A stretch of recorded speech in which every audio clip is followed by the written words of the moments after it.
যেই তুরি মুমিনের স্বভাবে না আসতে পারো, এই তুরি বারবার জনম হবে।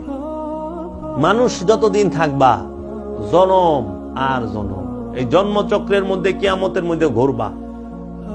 মানুষ ইনসান এই দুইটার ভিতরে যতদিন থাকবা, আমানু হইয়া রইছ তাও জন্মচক্রের ভিতরে থাকবা, মুসল্লি হইয়া রইছ তাও জন্মচক্রের ভিতরে থাকবা, বারবার কিয়ামতের অধীনে থাকবা। কেন? মানুষ সে তো কামনা দেয়া ভরপুর। দেখো না, অনেক মানুষ আছে আল্লাহ বিল্লাহ নবী রসুল উলিয়া উলিয়া সৎকামে এগুলার দাঁড়ই দাঁড়ে না, খালি দুনিয়া মাল পানি টাকা পয়সা এই সেই কর্ম ব্যস্ততা সংসার লয়ে ব্যস্ত থাকে। এটা হলো মানুষের পর্যায়ে আছে।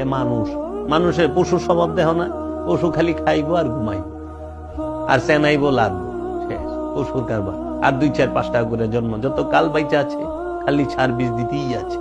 হ্যাঁ, তুমি কি এই পশুর স্বভাবে হইতে চাও?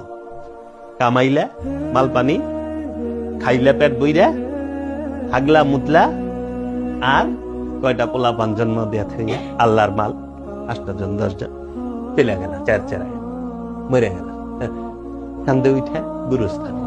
এই তোমার জীবন? এর জন্য আসছো? আল্লাহ কি আমাদেরকে এর জন্য পাঠাইছে?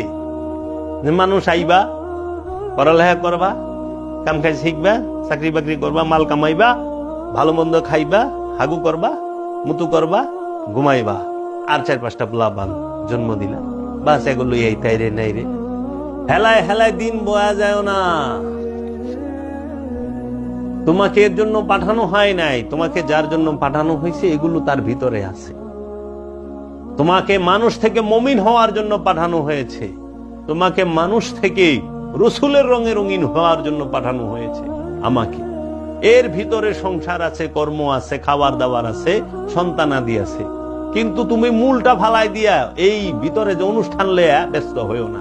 এখন মানুষ মূল ফালাই দিছে, কেউ মুমিন হওয়ার দ্বার দাঁড়ে না, কেউ রসুলের রঙে রঙিন হওয়ার দ্বার দাঁড়ে না, খোদার রঙে রঙিন হওয়ার দ্বার দাঁড়ে না। এখন খালি পোলা পান, বাড়িঘর, টাকা পয়সা, মালপানি, সেহেত, বডি বুডি সুন্দর ভাবে এটি লয়ে ভাগ লইছে।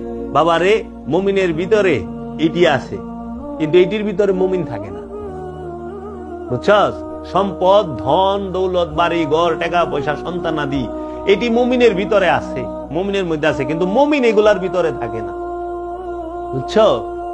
তো এর জন্য রসুলও বিবাহ করছেন, রসুলেও সংসার করছেন, সন্তান আছে, রসুলও সব করছেন, খাইছেন, ঘুমাইছেন, সব করছেন, কিন্তু সে রিসালাত হাসিল করছেন, সে রিসালাত প্রাপ্ত হয়েছেন। বেল ওলিরাও তাই করছে। আমার দয়াল মুর্শিদ কি বিবাহ করে নাই? করছে তো। সন্তান দিয়ে হয় না? হয়েছে তো। সে বাড়িঘর করে নাই? করছে তো। সে কর্ম করে নাই? করছে তো। সবই তো করছে। আবার বেলায় তো অলিত্ব হাসিল করছে। তাহলে অলির ভিতরে